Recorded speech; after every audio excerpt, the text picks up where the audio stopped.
ಇಲ್ಲಿ S Q L ಅನ್ನೋದು ಒಂದು ಕ್ವ್ಯಾರಿ ಬರುತ್ತೆ ಇಲ್ಲಿ. ಸೊ ಇಲ್ಲಿ ಎಸ್ ಕ್ಯೂ ಎಲ್ ಅನ್ನೋದು ಸ್ಟ್ರಕ್ಚರ್ ಕ್ವ್ಯಾರಿ ಲ್ಯಾಂಗ್ವೇಜ್ ಅಂತ ಇದು ಒಂದು ಸಾಫ್ಟ್ವೇರ್, ಇದು ಅಂದರೆ ಒಂದು ಡಾಟಾಬೇಸ್ ಸಾಫ್ಟ್ವೇರ್ ಇದೆ ಎಸ್ ಕ್ಯೂ ಎಲ್ ಅನ್ನೋದು. ಸೊ ಇದನ್ನು ಮೈಕ್ರೋಸಾಫ್ಟ್ ಆ್ಯಕ್ಸೆಸ್ ಜೊತೆಗೆ ಒಂದು ಕ್ವ್ಯಾರೀಸ್ ಆಗಿ ಆ್ಯಡ್ ಮಾಡಿದ್ದಾರೆ. ಓಕೆ, ಇದು ಆ್ಯಕ್ಚುಲಿ ಇದನ್ನು ಯೂಸ್ ಮಾಡೋದು ಡಾಟಾ ಸ್ಟೋರೇಜ್ ಮಾಡಲಿಕ್ಕೆ, ಅಂದರೆ ಬ್ಯಾಕ್ ಎಂಡ್ ಸಾಫ್ಟ್ವೇರ್ ಆಗಿ ಯೂಸ್ ಮಾಡ್ತಾರೆ, ಬ್ಯಾಕಪ್ಪಿಗೆ ಯೂಸ್ ಮಾಡ್ತಾರೆ ಇದನ್ನು. ಅಂದರೆ ಯಾವುದೇ ಒಂದು ಸಾಫ್ಟ್ವೇರ್ ಕ್ರಿಯೇಟ್ ಮಾಡುವಾಗ ಅದರ ಬ್ಯಾಕಪ್ ಸ್ಟೋರ್ ಆಗಬೇಕಲ್ಲ. ಸೊ ಈಗ ಒಂದು ಅಪ್ಲಿಕೇಶನ್ ಫಾರ್ಮ್, ಈಗ ನೀವು ಆನ್ಲೈನ್ ಅಪ್ಲಿಕೇಶನಲ್ಲಿ ಫಿಲ್ ಮಾಡ್ತೀರಲ್ಲ, ಸೊ ಯಾವುದೇ ಅಪ್ಲಿಕೇಶನ್ ಫಿಲ್ ಮಾಡಿದಾಗ ನಿಮ್ಮ ಡಾಟಾ ಸ್ಟೋರೇಜ್ ಆಗಬೇಕಲ್ಲ. ಸ್ಟೋರೇಜ್ ಆಗಲಿಕ್ಕೆ ಎಸ್ ಕ್ಯೂ ಎಲ್ ಅನ್ನೋದು ಯೂಸ್ ಮಾಡ್ತಾರೆ. ಓಕೆ, ಈಗ ವೆಬ್ ಡಿಸೈನಿಂಗ್ ಮಾಡುವಾಗ ಅಥವಾ ವೆಬ್ ಪೇಜನ್ನು ರೆಡಿ ಮಾಡುವಾಗ ಅಲ್ಲೂ ಎಸ್ ಕ್ಯೂ ಎಲ್ ಇರುತ್ತೆ. ಅಂದರೆ ಪ್ರತಿಯೊಂದರಲ್ಲೂ ಎಸ್ ಕ್ಯೂ ಎಲ್ ಇದ್ದೇ ಇರುತ್ತೆ. ಓಕೆ, ಸೊ ಅಲ್ಲಿ ಎಸ್ ಕ್ಯೂ ಎಲ್ ಡಾಟಾಬೇಸನ್ನು ಯೂಸ್ ಮಾಡ್ಕೊಳ್ತಾರೆ. ಓಕೆ, ಸೊ ಇಲ್ಲಿ ಆ್ಯಕ್ಸೆಸ್ಸಲ್ಲಿ ಒಂದು ಎಸ್ ಕ್ಯೂ ಎಲ್ ಕ್ವ್ಯಾರಿ ಅಂತ ಹಾಕಿದಾರಲ್ಲ, ಈ ಎಸ್ ಕ್ಯೂ ಎಲ್ ಕ್ವ್ಯಾರಿಯನ್ನು ಯೂಸ್ ಮಾಡಿ ನಾವು ಟೇಬಲ್ಸ್ ರೆಡಿ ಮಾಡೋದು ಅಥವಾ ಅಪ್ಡೇಟು ಅಪೆಂಡು ಅವೆಲ್ಲವನ್ನು ಇದರಲ್ಲಿ ಮಾಡ್ಕೊಳ್ಬೋದು. ಓಕೆ, ಸೊ ಇದು ಹೇಗೆ ಮಾಡಬೇಕು ಅದನ್ನು ಹೇಳ್ತಾ ಹೋಗ್ತೆ. ಸೊ ನೀವು ಎಸ್ ಕ್ಯೂ ಎಲ್ ಕ್ವ್ಯಾರಿಯಲ್ಲಿ ನಿಮಗೆಲ್ಲೂ ಕಾಣಿಸ್ತಾ ಇರೋದಿಲ್ಲ ಅಲ್ವಾ. ಸೊ ಈಗ ಹೋಮ್ ಟ್ಯಾಬಲ್ ಇಲ್ಲ, ಕ್ರಿಯೇಟ್ ಟ್ಯಾಬಲ್ಲೂ ಇರೋದಿಲ್ಲ, ಇದೆ ಎಕ್ಸ್ಟರ್ನಲ್ ಡಾಟಾಬೇಸ್ ಇಲ್ಲಿ ಯಾವುದೂ ಇರೋದಿಲ್ಲ ಅಲ್ವಾ. ಸೊ ಎಲ್ಲಿ ಹೋಗಿ ತೊಗೊಳ್ಬೇಕು? ಕ್ರಿಯೇಟ್ ಟ್ಯಾಬು ಕ್ವ್ಯಾರಿ ಡಿಸೈನ್ಸಲ್ಲಿ ಹೋಗಬೇಕಾಗತ್ತೆ. ಓಕೆ, ಕ್ರಿಯೇಟ್ ಟ್ಯಾಬ್ ಕ್ವ್ಯಾರಿ ಡಿಸೈನ್, ಇಲ್ಲಿ ಕ್ವ್ಯಾರಿ ವಿಂಡೋಸ್ ಬರುತ್ತಲ್ಲ, ಇದನ್ನು ಕ್ಲೋಸ್ ಮಾಡ್ಕೊಳ್ಬೇಕು. ಓಕೆ, ಇಲ್ಲಿ ಕ್ವ್ಯಾರಿಗೆ ಬಂದ ತಕ್ಷಣ ನಿಮ್ಗೆ ಕಾಣಿಸುತ್ತೆ ನೋಡಿ, ಎಸ್ ಕ್ಯೂ ಎಲ್ ಅಂತ ಕಾಣಿಸುತ್ತೆ ಇಲ್ಲಿ ಅಲ್ವಾ. ಸೊ ಇದು ಕ್ಲಿಕ್ ಆಗಬೇಕು ಅಂದರೆ ನಾವು ಇದನ್ನೇನು ಮಾಡಬೇಕು? ಶೋ ಟೇಬಲ್ ಆಪ್ಷನನ್ನು ಕ್ಲೋಸ್ ಇಟ್ಕೊಳ್ಬೇಕು. ಓಕೆ, ಕ್ಲೋಸ್ ಇಟ್ಟು ನೆಕ್ಸ್ಟು ಎಸ್ ಕ್ಯೂ ಎಲ್ ಅಂತ ತೊಗೊಳ್ಬೇಕು. ಓಕೆ, ಎಸ್ ಕ್ಯೂ ಎಲ್ ವ್ಯೂವನ್ನು ಓಪನ್ ಮಾಡುತ್ತೆ. ಇಲ್ಲಿ ಫಸ್ಟ್ ಏನಿರುತ್ತೆ, ಅದು ಸೆಲೆಕ್ಟ್ ಅಂತ ಕಾಣಿಸ್ತಾ ಇದೆ ಅಲ್ವಾ. ಸೊ ಸೆಲೆಕ್ಟ್ ಅಂತಿರುತ್ತೆ, ಇದನ್ನು ಇರೇಸ್ ಮಾಡ್ಕೊಳ್ಬೇಕು. ಸೊ ಇಲ್ಲಿ ನಮಗೇನು ಬೇಕು ಅದನ್ನು ನಾವು ಇಲ್ಲಿ ಸ್ಟೇಟ್ಮೆಂಟಲ್ಲಿ ಬರೀತಾ ಹೋಗಬೇಕು. ಓಕೆ, ಅಂದರೆ ಪ್ರತಿಯೊಂದು ಸ್ಟೇಟ್ಮೆಂಟಲ್ಲೇ ಬರೆದು ಅದನ್ನು ಎಕ್ಸಿಕ್ಯೂಟ್ ಮಾಡ್ಕೊಳ್ತಾ ಹೋಗೋದು. ಓಕೆ, ಸೊ ಈಗ ನಮಗೊಂದು ಹೊಸ ಟೇಬಲ್ ಕ್ರಿಯೇಟ್ ಆಗಬೇಕು ಅಂತಿದ್ರು ನಾವು ಏನು ಮಾಡಬೇಕು? ಎಸ್ ಕ್ಯೂ ಎಲ್ಲಲ್ಲೇ ಬರೀಬೇಕು. ಓಕೆ, ಸೊ ಇಲ್ಲಿ ವಿಂಡೋಸ್ ಚಿಕ್ಕದಿದೆ, ನಾನು ನೋಟ್ ಪ್ಯಾಡಲ್ಲಿ ಬರೆದು ತೋರಿಸ್ತೀನಿ ನಿಮಗೆ, ಆಮೇಲೆ ನೋಟ್ ಪ್ಯಾಡ್ ಕಾಪಿ ಮಾಡಾಕ್ತೀನಿಲ್ಲ. ಸೊ ಇಲ್ಲಿ ಒಂದು ಟೇಬಲನ್ನು ಕ್ರಿಯೇಟ್ ಮಾಡಲಿಕ್ಕೆ ಎಸ್ ಕ್ಯೂ ಎಲ್ಲಲ್ಲಿ ಕ್ರಿಯೇಟ್ ಟೇಬಲ್ ಅನ್ನೋ ಸ್ಟೇಟ್ಮೆಂಟನ್ನು ಯೂಸ್ ಮಾಡ್ತಾರೆ. ಓಕೆ, ನಮಗೆ ಟೇಬಲ್ ಕ್ರಿಯೇಟ್ ಆಗಬೇಕಲ್ಲ. ಸೊ ಟೇಬಲ್ ಕ್ರಿಯೇಟ್ ಆಗಬೇಕು ಅಂದರೆ ಕ್ರಿಯೇಟ್ ಟೇಬಲ್ ಅನ್ನುವಂಥ ಸ್ಟೇಟ್ಮೆಂಟನ್ನು ಯೂಸ್ ಮಾಡಬೇಕು. ಸೊ ಇಲ್ಲಿ ಯಾವ ಟೇಬಲ್ ಕ್ರಿಯೇಟ್ ಆಗಬೇಕು?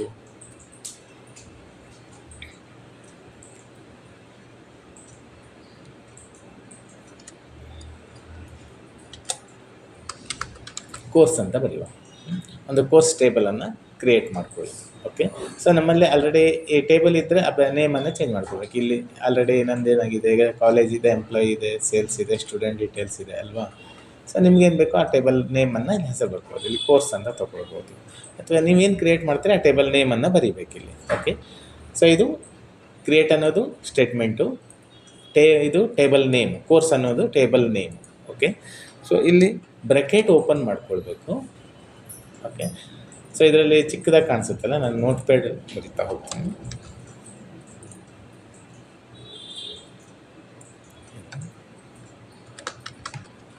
Create table course. Okay, course ಟೇಬಲನ್ನು ಕ್ರಿಯೇಟ್ ಮಾಡೋದು. ಬ್ರ್ಯಾಕೆಟ್ ಓಪನ್ ಮಾಡಿ ಆ ಟೇಬಲ್ಗೆ ಏನು ಯಾವ್ಯಾವ ಫೀಲ್ಡ್ಗಳನ್ನು ಅಥವಾ ಯಾವ್ಯಾವ ಕಾಲಮ್ಗಳು ಬೇಕು ನಿಮಗೆ ಅದನ್ನು ಇಲ್ಲಿ ಮೆನ್ಷನ್ ಮಾಡಬೇಕು. ಓಕೆ, ಸೊ ನಾವು ಬರೆಯೋದು ಫಸ್ಟು ಸೀರಿಯಲ್ ನಂಬರ್ ಅಲ್ವಾ. ಸೀರಿಯಲ್ ನಂಬರ್ ಇದನ್ನು ಹಾಗೆ ಸ್ಪೇಸ್ ಬಿಡೋ ಹಾಗಿಲ್ಲ, ಈಗೆಲ್ಲ ಸ್ಪೇಸ್ ಬಿಟ್ಕೊಳ್ಬೇಡ್ರಿ. ಸೀರಿಯಲ್ ನಂಬರ್ ಅಂತ ಒಂದೇ ವರ್ಡ್ಸಲ್ಲಿ ಬರೀರಿ. ಸೀರಿಯಲ್ ನಂಬರ್ ಇಲ್ಲಿ ನಾವು ಟೇಬಲ್ ಕ್ರಿಯೇಟ್ ಮಾಡುವಾಗ ಆ್ಯಕ್ಸೆಸ್ಸಲ್ಲಿ ಸೀರಿಯಲ್ ನಂಬರಿಗೆ ನಾವು ಯಾವುದನ್ನು ಯೂಸ್ ಮಾಡ್ಕೊಳ್ತೀವಿ? ಅಟೋ ನಂಬರ್ಸ್ ಮಾಡ್ತಿದ್ವಿ ಅಲ್ವಾ. ಸೊ ಇಲ್ಲಿ ಅಟೋ ನಂಬರ್ಸ್ ಬದಲಾಗಿ ಅಟೋ ಇಂಕ್ರಿಮೆಂಟ್ ಅಂತ ಬರುತ್ತೆ. Okay, auto increment. ಆಮೇಲೆ ಆ ಸೀರಿಯಲ್ ನಂಬರಿಗೆ ಆಟೋಮೆಟಿಕ್ ಅವರು ಒಂದು ಪ್ರೈಮರಿ ಕೀಯನ್ನು ಕೊಟ್ಟಿರ್ತಾರೆ. ಅಂದರೆ ಇಲ್ಲಿ ಪ್ರೈಮರಿ ಕೀ ಅಂತ ಬರುತ್ತೆ. ಪ್ರೈಮರಿ ಕೀ ಅಂದರೆ ನೀವು ಟೇಬಲ್ ಕ್ರಿಯೇಟ್ ಮಾಡುವಾಗ ಆ್ಯಕ್ಸೆಸ್ಸಲ್ಲಿ ನೋಡಿರ್ತೀವಿ, ID ಅಂತ ಕೊಟ್ಟಿರ್ತಾರಲ್ಲ ಫಸ್ಟ್ ಡಿಫಾಲ್ಟ್, ಅದರ ಎದುರುಗಡೆ ಒಂದು ಲೆಫ್ಟ್ ಸೈಡಲ್ಲಿ ಒಂದು ಕೀ ಹಾಕ್ಕೊಂಡಿರುತ್ತೆ ನೋಡಿದ್ರೆ. ಸೊ ಇಲ್ಲಿ ಅದಕ್ಕೆ ಪ್ರೈಮರಿ ಕೀ ಅಂತ ಹೇಳ್ತಾರೆ. ಓಕೆ, ಆ ಪ್ರೈಮರಿ ಕೀ ಮತ್ತು ಫಾರೆನ್ ಕೀ ಅಂತ ಬರುತ್ತೆ ಆ್ಯಕ್ಸೆಸ್ಸಲ್ಲ ಡಾಟಾಬೇಸಲ್ಲಿ. ಓಕೆ, ಪ್ರೈಮರಿ ಕೀ ಅಂದರೆ ಒಂದು ಯೂನಿಕ್ ಐಡೆಂಟಿಫಿಕೇಷನ್ ಅಂತ. ಓಕೆ, ಸೊ ಐಡೆಂಟಿಫೈ ಮಾಡಲಿಕ್ಕೋಸ್ಕರ ಪ್ರೈಮರಿ ಕೀಯನ್ನು ಸೆಟ್ ಮಾಡ್ಕೊಳ್ತಾರೆ. ಸೊ ಅದನ್ನು ನಿಮ್ಗೆ ಬೇಕಿದ್ರೆ ನೀವು ಇದನ್ನು ಇಲ್ಲ ಹಾಕ್ಕೊಳ್ಬೋದು, ಪ್ರೈಮರಿ ಕೀ ಅಂತ ತೊಗೊಳ್ಬೇಕು. ಆಟೋ ಇಂಕ್ರಿಮೆಂಟ್ ಪ್ರೈಮರಿ ಕೀ ಅಂತ ಹಾಕ್ಕೊಳ್ಳೋದು. ಓಕೆ, ಸೊ ಇದು ಒಂದು ಫೀಲ್ಡ್ ಆಯ್ತಲ್ವಾ, ಒಂದು ಕಾಲಮ್ ಆಯಿತು. ಈ ನೆಕ್ಸ್ಟ್ ಏನು ಬೇಕು ನಿಮಗೆ? ನೇಮ್ ಬೇಕು ಅಲ್ವಾ. ನೇಮನ್ನು ತೊಗೊಳ್ಬೋದು. ನೇಮ್ ನೇಮಿಗೆ ನೀವು ಅಲ್ಲಿ ಏನು ಬರೀತಿದ್ರಿ, ಶಾರ್ಟ್ ಟೆಕ್ಸ್ಟ್ ಅಂತ ಯೂಸ್ ಮಾಡ್ತೀವಿ ಅಲ್ವಾ. ಸೊ ಇಲ್ಲಿ ಕ್ಯಾರೆಕ್ಟರ್ ಅಂತ ಬರುತ್ತೆ, ಅದನ್ನು ಶಾರ್ಟಾಗಿ ಕ್ಯಾರ್ ಅಂತ ಹೇಳ್ತಾರೆ. ಓಕೆ, ಕ್ಯಾರೆಕ್ಟರ್ ಡಾಟಾ ಟೈಪ್ ಅಂತ ಬರುತ್ತೆ, ಅದನ್ನು ಶಾರ್ಟಾಗಿ ಕ್ಯಾರ್ ಅಂತ ಬರೀಬೇಕು. ಸೊ ಆಕ್ಸೆಸ್ ಡಾಟಾಬೇಸ್ ಡಾಟಾ ಟೈಪ್ಸಲ್ಲಿ ಶಾರ್ಟ್ ಟೆಕ್ಸ್ಟ್ ಇದೆ, ಅದು 255 ಕ್ಯಾರೆಕ್ಟರ್ಸ್ ಡಿಫಾಲ್ಟ್ ಸ್ಟೋರೇಜ್ ಇಟ್ಬಿಟ್ಟಿದ್ದಾರೆ. ಇಲ್ಲಿ ಕ್ಯಾರೆಕ್ಟರ್ ಅನ್ನೋದು default storage 1 character. Okay, so ನಿಮಗೆ ಎಷ್ಟು ಕ್ಯಾರೆಕ್ಟರ್ ಸ್ಟೋರ್ ಮಾಡ್ತೀರಲ್ಲ ಆ ಲೆಂತನ್ನು ನಾವು ಬರೀಬೇಕಾಗತ್ತೆ. ಇಲ್ಲಿ ಬ್ರ್ಯಾಕೆಟ್ ಓಪನ್ ಮಾಡಿಕೊಂಡು ಇದರಲ್ಲಿ ಲೆಂತನ್ನು ಬರೀಬೇಕು. ಸೊ ನೀವು ಎಷ್ಟು ಲೆಂತಿನ ಕ್ಯಾರೆಕ್ಟರನ್ನು ಸ್ಟೋರ್ ಮಾಡ್ತೀರಿ ಅದನ್ನು ಬರಿಬೋದು. ನಾನಿಲ್ಲಿ 50 ಅಂತ ತೊಗೊಳ್ತೆ, ಅಪ್ ಟು 50ವರೆಗೂ ಸ್ಟೋರ್ ಮಾಡ್ಬೋದು. ಓಕೆ, ಒಂದು ನೇಮನ್ನು ನೀವು 50 ಲೆಂತ್ ಇದ್ರೂ ಸ್ಟೋರ್ ಮಾಡ್ಬೋದು. ಆಮೇಲೆ ಕಾಮ, ನೆಕ್ಸ್ಟು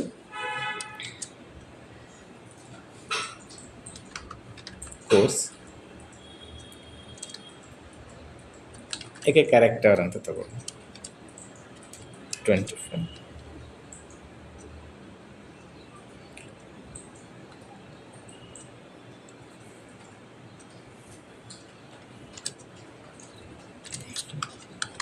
ಮೊಬೈಲ್ ನಂಬರ್, ಇದಕ್ಕೆ ಕ್ಯಾರೆಕ್ಟರ್ ತೊಗೊಳ್ಬೋದಿಲ್ಲ, ಸಿಂಬಲ್ಸನ್ನೆಲ್ಲ ಯೂಸ್ ಮಾಡ್ತೀರಿ. ಸಿಂಬಲ್ಸ್ ಮತ್ತು ನಂಬರ್ಸ್ ಈ ಥರ ಎಲ್ಲ ಇದ್ದಾಗ ವ್ಯಾರ್ ಕ್ಯಾರ್ ಅಂತಲೂ ಬರುತ್ತೆ, ವೇರಿಯಬಲ್ ಕ್ಯಾರೆಕ್ಟರ್, ಇದನ್ನು ಯೂಸ್ ಮಾಡ್ಬೋದು. ಲಾಂಗ್ ಟೆಕ್ಸ್ಟ್ ಬರುತ್ತಲ್ಲ, ಸೊ ಲಾಂಗ್ ಟೆಕ್ಸ್ಟ್ ಬದಲಾಗಿ ವೇರಿಯಬಲ್ ಕ್ಯಾರೆಕ್ಟರ್ಸ್ ಅಂತ ಯೂಸ್ ಮಾಡ್ಕೋಬೋದು. ಓಕೆ, ಸೊ ಇಲ್ಲಿ ಲೆಂತನ್ನು ಕೊಟ್ಕೊಳ್ಬೋದು. ಓಕೆ, ಸೊ ಒಂದು ಟೇಬಲ್ ನಮ್ಗೆ ಇದಿಷ್ಟು ಸಾಕು ಅಂತಿದ್ರೆ ಇಷ್ಟಕ್ಕೆ ಟೇಬಲನ್ನು ಎಕ್ಸಿಕ್ಯೂಟ್ ಮಾಡೋದು. ಲಾಸ್ಟಲ್ಲಿ ಬ್ರ್ಯಾಕೆಟ್ ಕ್ಲೋಸ್ ಮಾಡಿದರೆ ಆಯಿತು. ಅಂದರೆ ಯಾವ ಬ್ರ್ಯಾಕೆಟ್ ಅದು, ಸೊ ಇಲ್ಲಿ ಕೋರ್ಸ್ ಎದುರುಗಡೆ ಓಪನ್ ಮಾಡಿದ್ವಲ್ಲ ಅದನ್ನು ಲಾಸ್ಟಲ್ಲಿ ಕ್ಲೋಸ್ ಮಾಡ್ಕೊಳ್ಬೇಕು. ಓಕೆ, ನಾನು ಇದನ್ನು ಕಾಪಿ ಮಾಡಿ ಈ ಫೀಲ್ಡಲ್ಲಿ ಹಾಕ್ಕೊಳ್ತೀನಿ. ನೀವು ಡೈರೆಕ್ಟಾಗಿ ಇದೇ ಫೀಲ್ಡಲ್ಲಿ ಬರ್ಕೊಳ್ಬೋದು, ಇಲ್ಲ ನೋಟ್ ಪ್ಯಾಡಲ್ಲಿ ಬರೆದು ಆಮೇಲೆ ಇಲ್ಲಿ ಕಾಪಿ ಪೇಸ್ಟ್ ಮಾಡಿಕೊಂಡ್ರೆ ಆಯಿತು. ಓಕೆ, ಇಷ್ಟು ಮಾಡಿ ನಾನಿಲ್ಲಿ ರನ್ ಅಂತ ಕೊಟ್ಟ ತಕ್ಷಣ, ಓಕೆ, ಇದು ಸ್ಟೇಟ್ಮೆಂಟ್ ಆದಮೇಲೆ ರನ್ ಅಂತ ಕೊಡಬೇಕು. ಅಂದರೆ ಇದು ಎಕ್ಸಿಕ್ಯೂಟ್ ಆಗಬೇಕಲ್ಲ, ಎಕ್ಸಿಕ್ಯೂಟ್ ಆಗಲಿಕ್ಕೆ ರನ್ ಅಂತ ತೊಗೊಳ್ಬೇಕು.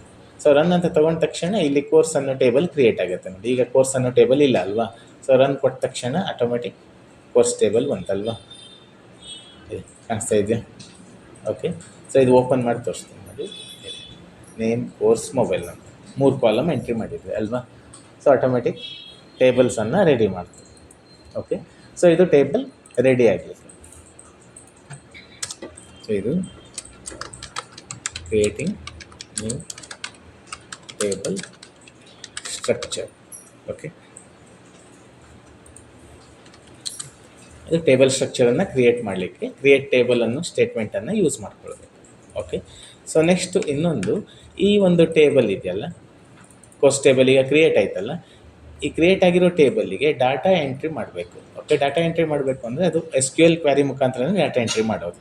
ಓಕೆ, ಡೈರೆಕ್ಟ್ಲಿ ಮಾಡ್ಬೋದು, ಬಟ್ SQL ಕ್ವಾರಿಯಲ್ಲಿ ಡಾಟಾ ಎಂಟ್ರಿ ಮಾಡುವ ಒಂದು ಸ್ಟೇಟ್ಮೆಂಟನ್ನು ಇದೆ. ಸೊ ಅದೇ ಸ್ಟೇಟ್ಮೆಂಟನ್ನು ಯೂಸ್ ಮಾಡಬೇಕಂದ್ರೆ ಇದನ್ನು ಇರೇಸ್ ಮಾಡ್ಕೊಳ್ಬೇಕಾ, ಇರೇಸ್ ಮಾಡಿ ಇದೇ ಪ್ಲೇಸಲ್ಲೇ ಬರೀಬೇಕು. ಓಕೆ, ಸೊ ನಾನು ನೋಟ್ ಪ್ಯಾಡಲ್ಲಿ ಬರ್ಕೊಳ್ತೀನಿ. Second one, enter data into table. Okay, data entry ಮಾಡಲಿಕ್ಕೆ ನಾವು ಯಾವ ಸ್ಟೇಟ್ಮೆಂಟ್ ಯೂಸ್ ಮಾಡಬೇಕು, ಇನ್ಸರ್ಟ್ ಇಂಟು ಅನ್ನೋ ಸ್ಟೇಟ್ಮೆಂಟ್. ಓಕೆ, ಇನ್ಸರ್ಟ್ ಇಂಟು ಅನ್ನೋ ಸ್ಟೇಟ್ಮೆಂಟ್ ಒಂದು ಸಿಂಪಲ್ ಸ್ಟೇಟ್ಮೆಂಟ್ ಅಷ್ಟೇ. ಇಲ್ಲಿ ನೋಡಿ ಕ್ರಿಯೇಟ್ ಟೇಬಲ್, ಇಲ್ಲಿ ಇನ್ಸರ್ಟ್ ಇಂಟು ಅಂದರೆ ಇನ್ಸರ್ಟ್ ಇಂಟು ಯಾವ ಟೇಬಲಿಗೆ ಇನ್ಸರ್ಟ್ ಮಾಡಬೇಕು ಡಾಟಾ, ನಾವು ಕೋರ್ಸ್ ಟೇಬಲ್, ಕೋರ್ಸ್ ಅಂತ ತೊಗೊಳ್ಬೇಕು. ಬ್ರ್ಯಾಕೆಟ್ ಓಪನ್ ಮಾಡಿ ಯಾವ್ಯಾವ ಫೀಲ್ಡಿಗೆ ಡಾಟಾಸನ್ನು ನಾವು ಎಂಟ್ರಿ ಮಾಡಬೇಕು ಅದನ್ನು ಇಲ್ಲಿ ಬರೀಬೇಕು. ಓಕೆ, ಯಾವ ಫೀಲ್ಡಿಗೆ ಎಂಟ್ರಿ ಆಗಬೇಕು ನಮಗೆ, ಇಲ್ಲಿ ಸೀರಿಯಲ್ ನಂಬರ್ ಆಟೋ ಇಂಕ್ರಿಮೆಂಟ್ ಕೊಟ್ಟಿದ್ವಿ, ಅಂದರೆ 1 2 3 4 5 ಅದೇ ಮಾಡ್ಕೋತಾ ಹೋಗುತ್ತೆ ಅಲ್ವಾ. ಸೊ ನೆಕ್ಸ್ಟ್ ಎಂಟ್ರಿ ಮಾಡಬೇಕಾಗಿರೋದು ಯಾವುದು, ನೇಮ್, ಆಮೇಲೆ ಕೋರ್ಸು, ನೆಕ್ಸ್ಟು ಮೊಬೈಲ್ ನಂಬರ್ ಅಲ್ವಾ. ಸೊ ಅಂದರೆ ಇನ್ಸರ್ಟ್ ಇಂಟು ಕೋರ್ಸ್, ಇಲ್ಲಿ ನೇಮ್ ಅಂತ ತೊಗೊಳ್ಬೇಕು, ಕಾಮ, ಕೋರ್ಸ್, ಕಾಮ, ಮೊಬೈಲ್, ಬ್ರ್ಯಾಕೆಟ್ ಕ್ಲೋಸ್ ಮಾಡಬೇಕು. ಯಾವ್ಯಾವ ಫೀಲ್ಡಿಗೆ ಡಾಟಾ ಎಂಟ್ರಿ ಆಗಬೇಕು ಅನ್ನೋದನ್ನು ಇಲ್ಲಿ ಬರೆದು ಆಮೇಲೆ ವ್ಯಾಲ್ಯೂಸ್ ಅಂತ ತೊಗೊಳ್ಬೇಕು. ಓಕೆ, ವ್ಯಾಲ್ಯೂಸ್ ಅಂತ ತೊಗೊಂಡು ಯಾವ ವ್ಯಾಲ್ಯೂ ಅನ್ನೋದನ್ನು ಬರಿಬೇಕು, ಅಂದರೆ ಇಲ್ಲಿ ಅಪಸ್ಟ್ರಫಿ ಹಾಕಿ ಬರಿಬೇಕು. ಓಕೆ, ಸಿಂಗಲ್ ಕೊಟ್ಟಿದೆಯಲ್ಲ, ಸೊ ಇದನ್ನು ಹಾಕ್ಕೊಳ್ಬೇಕು. ಇಲ್ಲಿ ನೇಮಿಗೆ ನಿಮ್ಗೆ ಏನು ನೇಮ್ ಬೇಕೋ ಆ ನೇಮನ್ನು ಬರಲಿಕ್ಕೆ ನಾನು ಗಣೇಶ್, ಆಮೇಲೆ ಕ್ಲೋಸ್, ಆಮೇಲೆ ಕಾಮ, ಕೋರ್ಸ್, ಈಗ BSc, ಕಾಮ ಮತ್ತು ಅಪಸ್ಟ್ರಫಿ, ಮೊಬೈಲ್ ನಂಬರ್,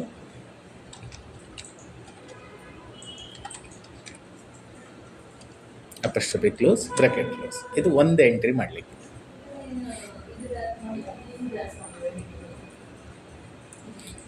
ನಾನು ಇದನ್ನು ಕಾಪಿ ಮಾಡಿ ಈ ಒಂದು ಫೀಲ್ಡಿಗೆ ಹಾಕ್ಕೊಳ್ತೀನಿ. ಆಲ್ರೆಡಿ ಅಲ್ಲಿತ್ತಲ್ಲ, ಅದನ್ನು ಇರೇಸ್ ಮಾಡಿದ್ದೇನೆ ನಾನು ಆವಾಗಲೇ. ಇದೆ. ಓಕೆ, ಇದನ್ನು ಇರೇಸ್ ಮಾಡ್ಕೊಳ್ಬೇಕು. ಅದೇ ಪ್ಲೇಸಲ್ಲಿ ಇನ್ಸರ್ಟ್ ಇಂಟು ಸ್ಟೇಟ್ಮೆಂಟನ್ನು ಬರಿಬೇಕು. ಓಕೆ, ಬರೆದು ರನ್ ಮಾಡಬೇಕು. ಎಲ್ಲಿಂದ ರನ್ ಮಾಡ್ತೀರಿ? Design tab, run. Yes. So ಈಗ ನೋಡಿ ಡಾಟಾ ಎಂಟ್ರಿ ಆಯಿತು ಅಲ್ವಾ? ಓಕೆ, ಒಂದು ಎಂಟ್ರಿ ಆಯ್ತಲ್ಲ. ಸೊ ಹಾಗೆ ನೆಕ್ಸ್ಟ್ ಎಂಟ್ರಿ ಮಾಡುವಾಗ ಇದನ್ನು ಆಲ್ರೆಡಿ ಇದೆಯಲ್ಲ ಡಾಟಾಸು, ಅದನ್ನೇ ಇರೇಸ್ ಮಾಡ್ಕೊಳ್ಳಿ. ನೇಮನ್ನು ಇರೇಸ್ ಮಾಡಿ ನೇಮನ್ನು ಬರೀರಿ.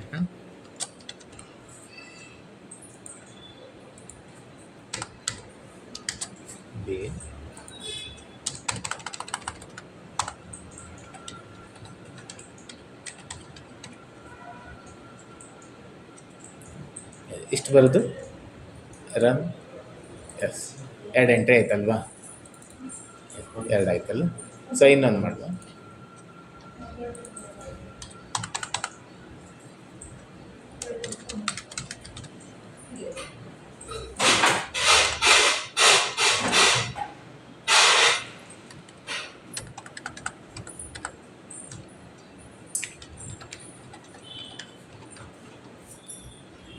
Design tab, run. ಎಸ್. ಈಗ ಎಷ್ಟು ಎಂಟ್ರಿ ಆಯಿತು? 3 ಎಂಟ್ರಿ ಆಯ್ತಲ್ವಾ? ಈಗ ನೀವು ಎಂಟ್ರಿ ಈಗ ಇನ್ಸರ್ಟ್ ಇಂಟು ಮಾಡಿ ರನ್ ಕೊಡ್ತೀರಲ್ಲ, ರನ್ ಕೊಡುವಾಗ ಈ ಟೇಬಲನ್ನು ಓಪನ್ ಇಟ್ಕೊಳ್ಬಾರ್ದು. ಈಗ ಕೋರ್ಸ್ ಟೇಬಲಿಗೆ ನಾವು ಡಾಟಾ ಎಂಟ್ರಿ ಮಾಡ್ತೀವಿ, SQL ಕ್ವಾರಿ ಟು ಎಂಟ್ರಿ ಮಾಡ್ತಾ ಇದ್ದೀವಿ ಅಂತಂದರೆ ಆ ಟೇಬಲ್ ಓಪನ್ ಇಟ್ಕೊಳ್ಬಾರ್ದು. ಈಗ ಗೊತ್ತಾಯ್ತಲ್ವಾ? ಓಪನ್ ಇಟ್ಕೊಂಡ್ರೆ ಏನಾಗುತ್ತೆ ಅನ್ನೋದು ತೋರಿಸ್ತೇನೆ ನೋಡಿ ನಿಮಗೆ. ಈಗ ನಾನು ಈ ಟೇಬಲ್ ಓಪನ್ ಇದೆ ಅಲ್ವಾ? ಸೊ ಹಾಗೆ ಈ ಕಡೆ ಕ್ವಾರಿಯನ್ನು ಕ್ಲಿಕ್ ಇಟ್ಟು ಇಲ್ಲಿ ಡಾಟಾ ಎಂಟ್ರಿ ಮಾಡ್ಕೊಳ್ತೀನಿ. ಇನ್ನೊಂದು ಮಾಡ್ತೀನಿ.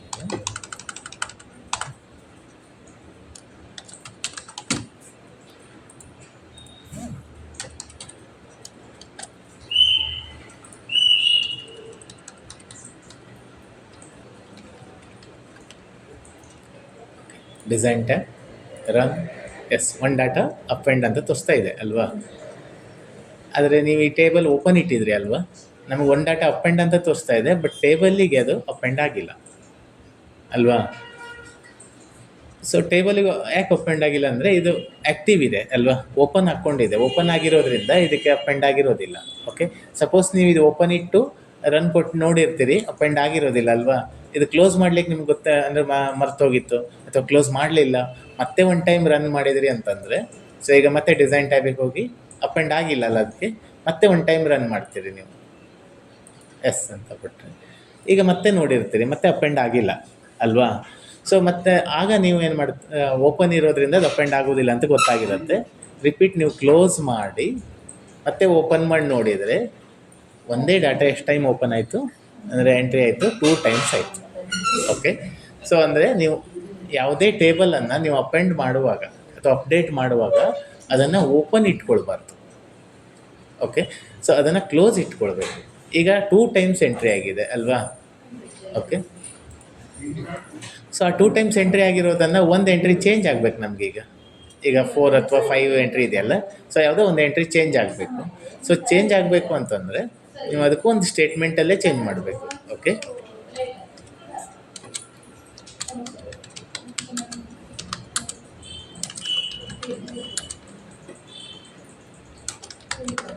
Modify or rename record.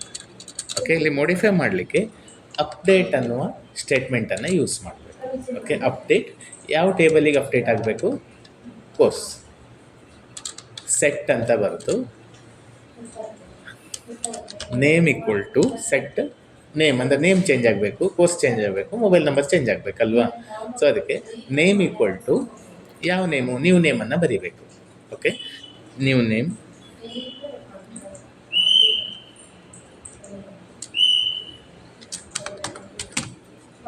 ಅಪಸ್ಟ್ರಫಿಯಲ್ಲೇ ಬರೀಬೇಕು. ಆಮೇಲೆ comma, course equal to BCom, mobile equal to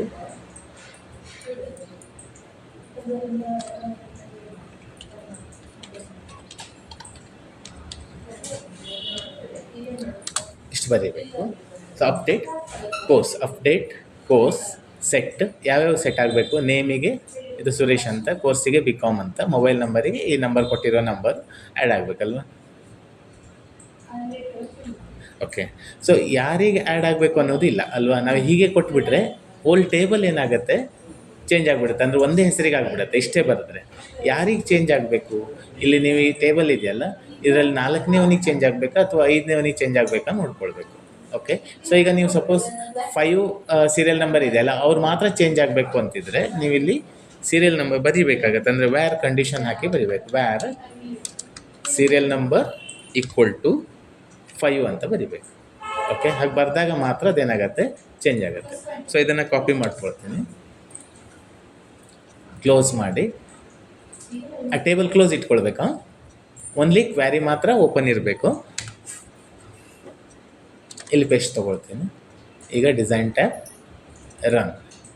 S, ಈಗ ಓಪನ್ ಮಾಡಿ ನೋಡಿ, ಚೇಂಜ್ ಆಗಿದೆ ಅಲ್ಲಿ. ಓಕೆ, ಸೊ ಇದು ಮಾಡಿಫೈ ಮಾಡಲಿಕ್ಕೆ.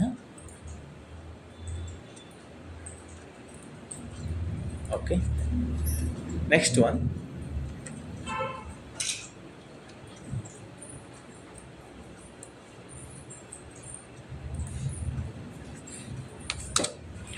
ಈಗ ನಿಮಗೆ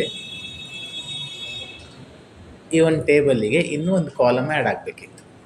ಓಕೆ, ಈ ಕಾಲಮ್ ಆ್ಯಡ್ ಆಗಬೇಕು ಅಂತಂದರೆ ಅದಕ್ಕೂ ಒಂದು ಸ್ಟೇಟ್ಮೆಂಟ್ ಮುಖಾಂತರನೇ ಕಾಲಮನ್ನು ಆ್ಯಡ್ ಮಾಡ್ಬೋದು. ಓಕೆ, ಸೊ ಇಲ್ಲಿ ಆ್ಯಡ್ ಎಕ್ಸ್ಟ್ರಾ ಕಾಲಮ್.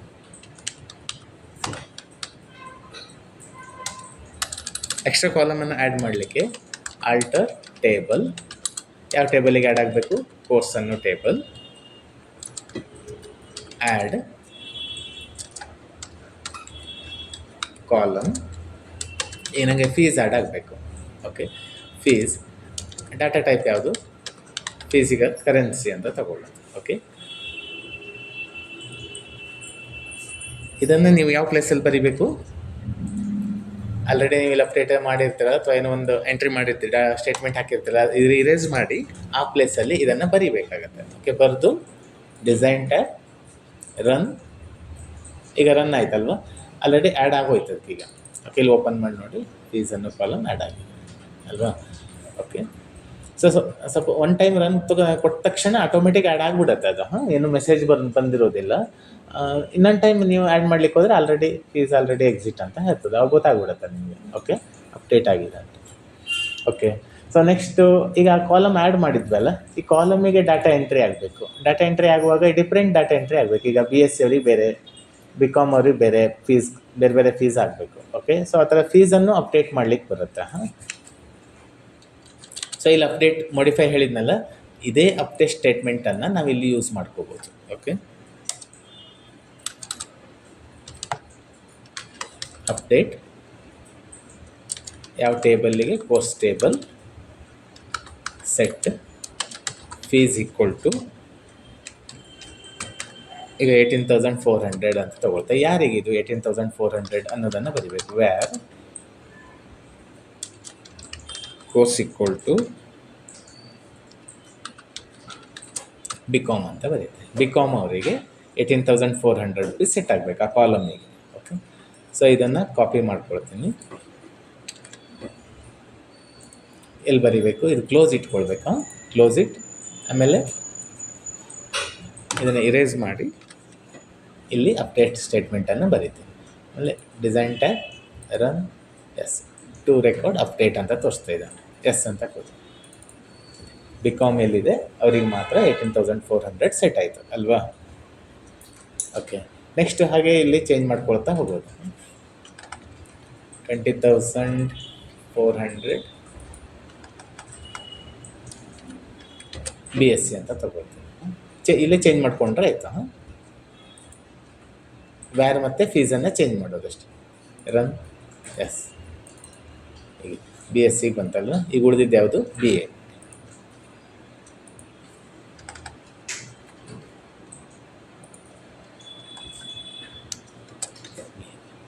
ಚೇಂಜ್ ಮಾಡಿ ಡಿಸೈನ್ ಟ್ಯಾಬ್, ರನ್. ಎಸ್, ಎಲ್ಲರಿಗೂ ಅಪ್ಡೇಟ್ ಆಯ್ತಲ್ವಾ. ಓಕೆ,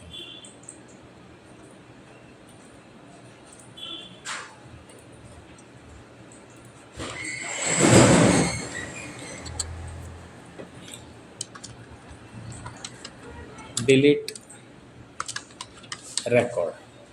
ರೆಕಾರ್ಡನ್ನು ಡಿಲೀಟ್ ಮಾಡಬೇಕು. ಓಕೆ, ಈಗ ನಿಮ್ಗೆ ಯಾವುದೋ ಒಂದು ರೆಕಾರ್ಡ್ ಜಾಸ್ತಿ ಇದೆ, ಅದು ಡಿಲೀಟ್ ಮಾಡಬೇಕು. ಆ ಥರ ಡಿಲೀಟ್ ಮಾಡಬೇಕು ಹಾಗಾದರೆ ಸೊ ಇಲ್ಲಿ ಡಿಲೀಟ್ ಫ್ರಾಮ್ ಅಂತ ಬರುತ್ತೆ. ಓಕೆ, ಡಿಲೀಟ್ ಫ್ರಾಮ್ ಯಾವ ಟೇಬಲಿಂದ ಡಿಲೀಟ್ ಆಗಬೇಕು? ಕೋರ್ಸ್ ಟೇಬಲಿಂದ. ಓಕೆ, ಯಾವ ರೆಕಾರ್ಡ್ ಡಿಲೀಟ್ ಆಗಬೇಕು ಅಂತಲೂ ಬರೀಬೇಕು. Okay, so delete from course where ನಾನೀಗ ಇದರೊಳಗಡೆ ಇರುವ 3ನೇ ರೆಕಾರ್ಡ್ ಡಿಲೀಟ್ ಮಾಡ್ತೀನಿ ಈಗ. ವ್ಯಾರ್ ಸೀರಿಯಲ್ ನಂಬರ್ = 3 ಅಂತ ತಗೊಳ್ತೀನಿ. 3 ರೆಕಾರ್ಡ್ಸ್ ಮಾತ್ರ ಏನಾಗುತ್ತೆ? ಡಿಲೀಟ್ ಆಗುತ್ತೆ. ಸೀರಿಯಲ್ ನಂಬರ್ 3 ಇದೆಯಲ್ಲ, ಆ ರೆಕಾರ್ಡ್ ಮಾತ್ರ ಡಿಲೀಟ್ ಆಗುತ್ತೆ. ಓಕೆ, ಇರೇಸ್ ಮಾಡ್ತೀನಿ, ಪೇಸ್ಟ್ ಮಾಡಿ ಆಮೇಲೆ ರನ್. ಎಸ್, 1 2 4 5 ಆಯ್ತಲ್ವಾ? 3ನೇ ರೆಕಾರ್ಡ್ ಡಿಲೀಟ್ ಆಯಿತು. ಓಕೆ, ಸೊ ಡಿಲೀಟ್ ಮಾಡಬೇಕು. ನೆಕ್ಸ್ಟು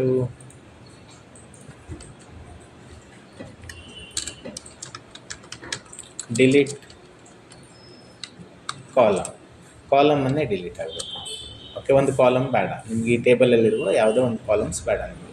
ಈ ನಿಮಗೆ ಮೊಬೈಲ್ ನಂಬರ್ ಕಾಲಮ್ ಬೇಡ. ಓಕೆ, ಸೊ ಆ ಮೊಬೈಲ್ ನಂಬರ್ ಕಾಲಮನ್ನು ಡಿಲೀಟ್ ಮಾಡಬೇಕು. ಸೊ ಇಲ್ಲಿ drop table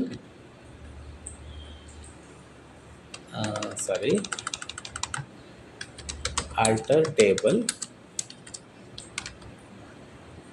course drop column mobile ಅಂತ ಕೊಡ್ತೀನಿ. ಆಲ್ಟರ್ ಟೇಬಲ್ ಅಂತ ತೊಗೊಳ್ಬೇಕು. Alter table course drop column mobile ಅಂತ ಬರಿಬೇಕು. ಓಕೆ, ಸೊ ಇದನ್ನು ಕಾಪಿ ಮಾಡಿ ಆಕ್ಸೆಸ್ ಒಳಗಡೆ ಪೇಸ್ಟ್ ಮಾಡ್ಕೊಳ್ತೀನಿ. ಡಿಸೈನ್ ಟ್ಯಾಬ್, ರನ್ ಆಯ್ತಲ್ವಾ? ಸೊ ಅಂದರೆ ಈಗ ಆಟೋಮೆಟಿಕ್ ಏನಾಯಿತು? ಕಾಲಮ್ ಡಿಲೀಟ್ ಆಯಿತು. ಓಕೆ, ಸೊ ಇಲ್ಲಿ ಮೊಬೈಲ್ ನಂಬರ್ ಅನ್ನೋ ಕಾಲಮ್ ಇಲ್ಲ ಅಲ್ವಾ? ಓಕೆ, ಸರಿ, ಸಪೋಸ್ ಈ ಕಾಲಮ್ ಡಿಲೀಟ್ ಮಾಡೋದು ಮತ್ತು ರೆಕಾರ್ಡ್ ಡಿಲೀಟ್ ಮಾಡೋದು. ಇನ್ನೊಂದು ಡಿಲೀಟ್ ಟೇಬಲನ್ನು ಡಿಲೀಟ್ ಮಾಡೋದಿದ್ರೆ ಹೇಗೆ?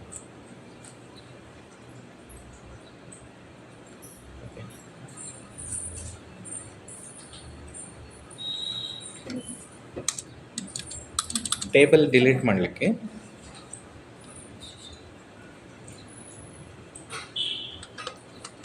ಡ್ರಾಪ್ ಟೇಬಲ್, ಯಾವ ಟೇಬಲ್ ಡಿಲೀಟ್ ಆಗಬೇಕಲ್ಲ ಆ ಟೇಬಲ್ ನೇಮನ್ನು ಬರೀಬೇಕು. ಓಕೆ, ಡ್ರಾಪ್ ಟೇಬಲ್ ಅಂತ ಬರೆದು ಯಾವ ಟೇಬಲ್ಲು ಅನ್ನೋದು ಬರೀಬೇಕಾಗತ್ತೆ. ಓಕೆ,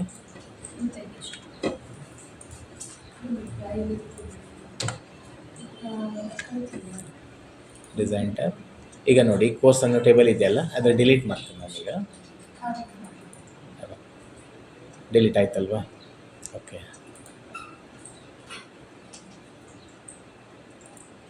ಸೊ SQL ಕ್ವ್ಯಾರಿಯಲ್ಲಿ ನಾವು ಈ ಟೈಪನ್ನು ಯೂಸ್ ಮಾಡ್ಕೋಬೋದು. ಅಂದರೆ SQL ಸ್ಟೇಟ್ಮೆಂಟ್ ಮುಖಾಂತರ ನಮಗೇನು ಬೇಕು ಆ ಟೇಬಲ್ ಕ್ರಿಯೇಟ್ ಮಾಡೋದು ಅಥವಾ ಮಾಡಿಫೈ, ಅಪ್ಡೇಟ್, ಡಿಲೀಟ್, ಆ್ಯಡ್ ಎಲ್ಲವನ್ನು ಮಾಡ್ಕೋಬೋದು ಇದರಲ್ಲಿ.